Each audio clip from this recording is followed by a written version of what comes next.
गंभीर प्रश्न निर्माण झालेले आहेत। या देशामध्ये अशांतता आणि अस्वस्थता आहे। शेतकरी दिल्लीच्या दिशेनं लाखोच्या संख्येनं कूच करतोय। मग तो पंजाबचा असेल, हरियाणाचा असेल, उत्तर प्रदेशचा असेल, आणि त्या शेतकऱ्यांची मागणी एवढीच आहे। एकतर काही कायद्यांसंदर्भात त्यांच्या मनात शंका आहेत, आणि दुसरं म्हणजे हमी भाव, मिनिमम सपोर्ट प्राइस, फरक आहे। ज्याला तुम्ही हमी भाव म्हणता, किमान हमी भाव, यासाठी शेतकरी देशाच्या राजधानीच्या दिशेने येतोय, आणि त्यांना रोखण्यासाठी दिल्लीच्या सीमेवर अगदी अंबालापासून तोफा, अश्रुधुराच्या नळकंडा फोडल्या जात आहेत, पाण्याच्या फवारण्या केल्या जात आहेत, पोलीस गोळीबारासाठी सज्ज आहेत, रस्त्यावर खिळे ठोकलेले आहेत, त्यांचे ट्रॅक्टर्स आणि त्यांची वाहनं जाऊ नयेत म्हणून खिळे ठोकलेले आहेत।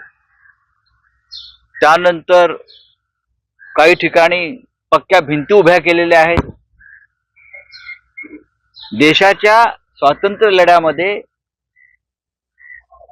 ब्रिटिशांनी सुद्धा अशा प्रकारची दमनशाही केली नव्हती।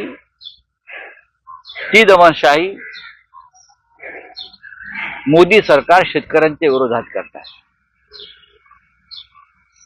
स्वातंत्र्य काळामध्ये सुद्धा शेतकऱ्यांनी आंदोलनं केली आहेत। लाला लजपतराय त्याचे नेते होते, सगळ्यांना माहिती आहे, आणि पंजाबचेच होते। ब्रिटिशांनी केलेल्या लाठीमारात लाला लजपतरायांचं निधन झालं, आणि मग शेतकऱ्यांचं आंदोलन पेटत राहिलं। आता सुद्धा मोदी सरकार हे शेतकऱ्यांवर गोळीबार करण्याच्या मनस्थितीमध्ये आहे। देशाच्या राजधानीत शेतकरी येऊ शकत नाही आपले प्रश्न घेऊन।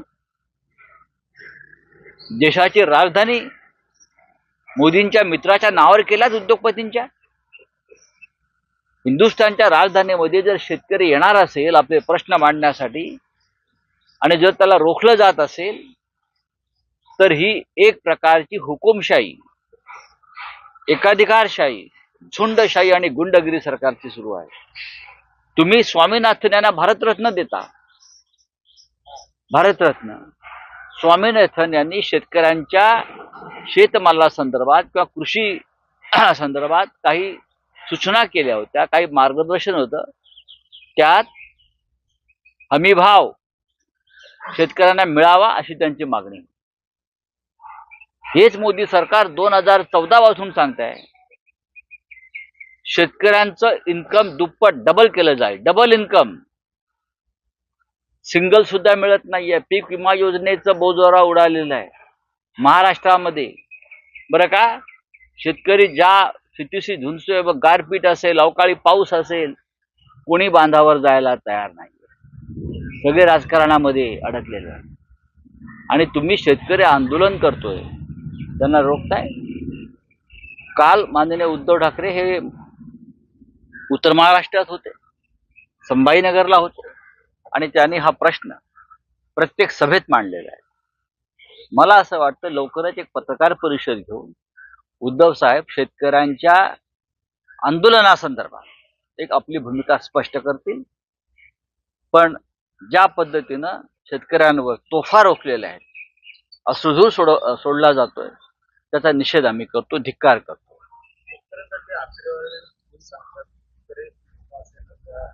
बघा फुगून काय सांगतात, भारतीय जनता पक्ष फुगलेला बेडूक आहे।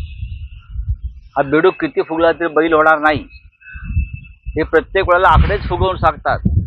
शेतकऱ्यांच्या पदरात काहीही पडत नाही। शेतकरी मूर्ख आहे का? हा कष्टकरी मूर्ख आहे का, जो हजारोच्या संख्येनं, लाखोच्या संख्येनं लॉंग मार्च करत चालत जीवाची पर्वा न करता दिल्लीच्या दिशेनं निघालाय?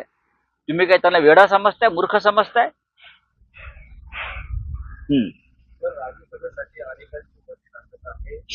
लागलेली आहे, लागत आहे नाही, लागलेली आहे। बोला।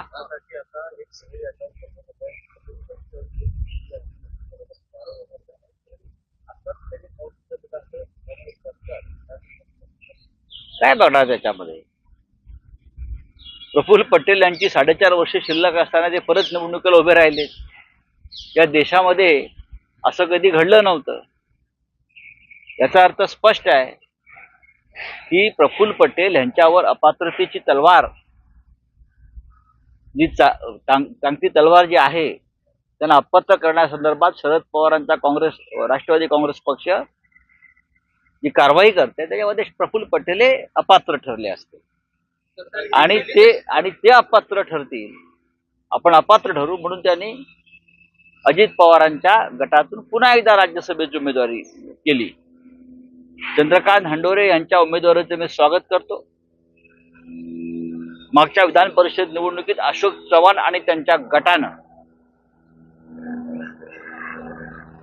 हंडोरे यांचा पराभव घडवून आणला, क्रॉस शूटिंग केलं, आता स्पष्ट झालं.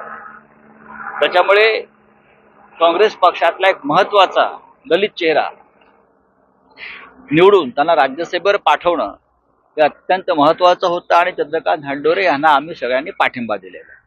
दिल्ली शेतकरी आंदोलनात माओवाद्यांचा सहभाग आहे महाराष्ट्रात. त्यानंतर भारतीय जनता पक्षाचे जे उमेदवार जाहीर झालेले आहेत त्याच्यामध्ये 3 पैकी 1 तर बाहेरचे आहेत नेहमीप्रमाणे. म्हणजे निष्ठावंतांना सतरंजा उचलायला लावायच्या आणि बाहेरच्यांना विधान परिषदा राज्यसभा द्यायचा, ही भारतीय जनता पक्षाची परंपरा कायम आहे आणि ही परंपरा कायम राखल्याबद्दल आम्ही त्यांचं स्वागत आणि अभिनंदन करतो. आता दिल्ली शेतकरी आंदोलनामध्ये माओवाद्यांचा सहभाग आहे अशी माहिती महाराष्ट्र नक्सल विरोधी पक्षाला मिळाली. असे यांना अचानक अशी कशी लाखो लोक जे माओवादी आहेत का? जर मग ते माओवादी आहेत असं आपण म्हणताय, मग त्यांची मागणी काय आहे? त्यांची शेतकऱ्यांची मागणी त्यांच्या मालाला हमीभाव द्यावा आणि जे मोदी सरकारने ज्या त्यांनी जी वचनं दिलेली आहेत शेतकऱ्यांचं उत्पन्न दुप्पट करण्याची किंवा पीक योजनेसंदर्भात हमीभाव द्यावा ना. तुम्ही म्हणताय ना ते माओवादी आहेत. मागच्या आंदोलनामध्ये त्यांना अतिरेकी ठरवलं होतं, त्यांना खलिस्तानवादी ठरवलं होतं आणि आता तुम्ही त्यांना माओवादी ठरवताय. या देशामध्ये डावी चळवळ ही कष्टकऱ्यांची चळवळ आहे. तुम्ही प्रत्येक वेळेला डाव्या चळवळीला माओवादी नक्षलवादी ठरवणार असाल तर मला असं वाटतं कधीतरी या विचारांचा स्फोट होईल. स्वतः मोदींचीच गॅरंटी नाहीये. अनेक ठिकाणी मोदी गॅरंटी देत आहेत, पण उद्या लोकसभा झाल्या 2024च्या तर स्वतः मोदींची गॅरंटी निवडून येण्याची अजिबात नाही. याची तुम्हाला मी आत्ता माझ्या पक्षाच्या वतीने गॅरंटी देतोय आणि ती गॅरंटी नसल्यामुळेच प्रत्येक पक्षातले प्रमुख लोक फोडून कसं तरी 200 जागा मिळवाव्यात ही त्यांची भूमिका आहे. हाँ बोलिए.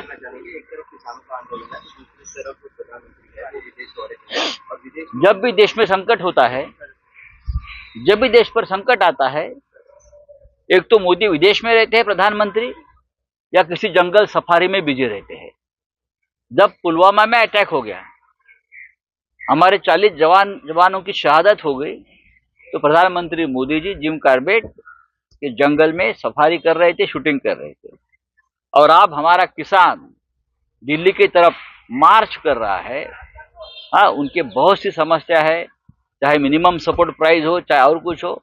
तब हमारे मोदी जी प्रधानमंत्री जी, हाँ, गारंटी फेम प्रधानमंत्री जी विदेश में घूम रहे हैं, अब मंदिरों का उद्घाटन कर रहे हैं. लेकिन जिनकी वजह से मंदिर बंद रहा है, ये देश जो मंदिर है जो बंद रहा है, वो किसान सड़क पर उतरा है और उनके ऊपर अश्रुधूर, टीयर गैस, लाठियां, हाँ, उनके रास्ते में किले ठोक दिए गए हैं. ये उनकी गारंटी है. एमएसपी की गारंटी अगर मोदी जी देते हैं तो मैं ये समझूंगा कि मोदी सचमुच ही देश के नेता है, किसानों के नेता है. लेकिन 4 या 5 साल से चाहे राकेश टिकैत जी हो या अभी के लोग हो, ये सब नए लोग हैं, जिस तरह से आंदोलन कर रहे हैं एमएसपी के लिए, भारतीय जनता पार्टी का सरकार का एक भी नेता सामने आकर नहीं बोल पा रहा है. हाँ, मोदी जी कौन सी गारंटी दे रहे हैं और किसको गारंटी दे रहे हैं? मोदी जी किसानों को आत्महत्या करने की गारंटी दे रही है. मोदी जी किसानों को मारने की गारंटी दे रहे हैं। हाँ, आप किसानों का इनकम डबल करने वाले थे, लेकिन किसान सड़क पर उतरा है तो आप विदेश भाग गए हैं। राहुल नार्वेकर जी आज फैसला देने वाले हैं एनसीपी पर। देखिए, फैसला क्या है सबको मालूम है। फैसला क्या है उसमें आपको इतनी उत्सुकता होने की कोई कारण नहीं है। जो फैसला दिल्ली से आएगा या लंदन से आ जाएगा, किसी वकील ने बनाया हुआ फैसला, उनको सिर्फ पढ़ना है। और क्या है? और क्या है? ये क्या लोकतंत्र है क्या? लोकतंत्र को बेच कर खा रहे ये लोग। चलिए, थैंक यू।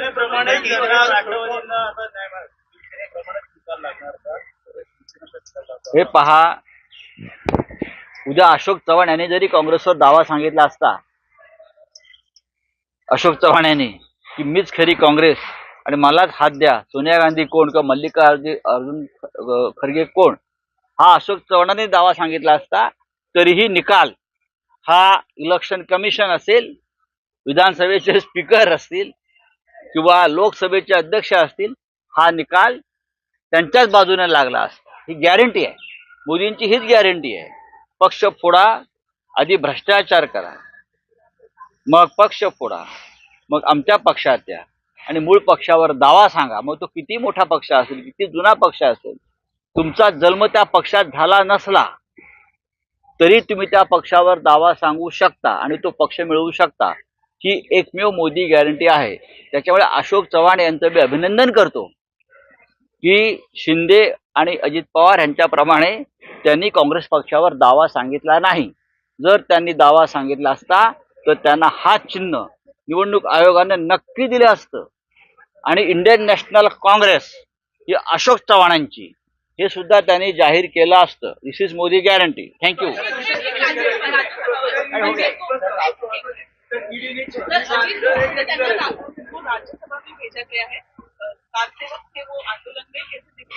किसको? वो भारतीय जनता पार्टी का विषय है, किसको उम्मीदवार करना है उनकी बात है।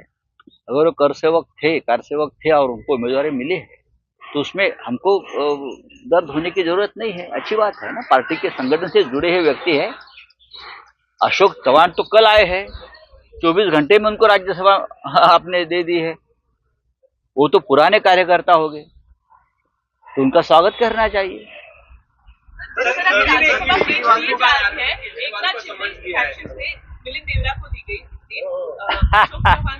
ये है ना पुराने, अभी मिलिंद देवरा जी का और ये शिवसेना का क्या संबंध है? जो डुप्लीकेट शिवसेना है, लेकिन डुप्लीकेट माल डुप्लीकेट शिवसेना में चला गया। ये एकनाथ शिंदे जी का सबसे बड़ा हार है जिंदगी की कि वो अपने लोगों को उम्मीदवार नहीं बना सका। और जो दिल्ली से नाम आया, जिनका कोई उनके गुट से संबंध नहीं था, उनकी पूरी जिंदगी में कांग्रेस में चली गई। एक उद्योगपति की मध्यस्थता और भारतीय जनता पार्टी का आदेश से उनको एक बाहर के व्यक्ति को राज्यसभा की उम्मीदवारी देने पड़ी। आप बोलिए। देखिए, कानून की लड़ाई केजरीवाल साहब लड़ रहे हैं। अशोक चव्हाण जी को क्लीन चिट मिल जाएगा। अभी अजित पवार साहब को भी क्लीन चिट मिल गया है। प्रफुल्ल पटेल जी का भी मिर्ची का व्यापार अभी पूरा उसको क्लीन चिट मिल जाएगा। लेकिन जो हमारे जैसे लोग हैं, केजरीवाल जी जैसे लोग हैं, हेमंत सोरेन जैसे लोग हैं, जो हम तानाशाही के खिलाफ लड़ रहे हैं, हमारे खिलाफ ये कार्रवाई चलती रहेगी और हम ये कार्रवाई को फेस करेंगे, लढते रहेंगे।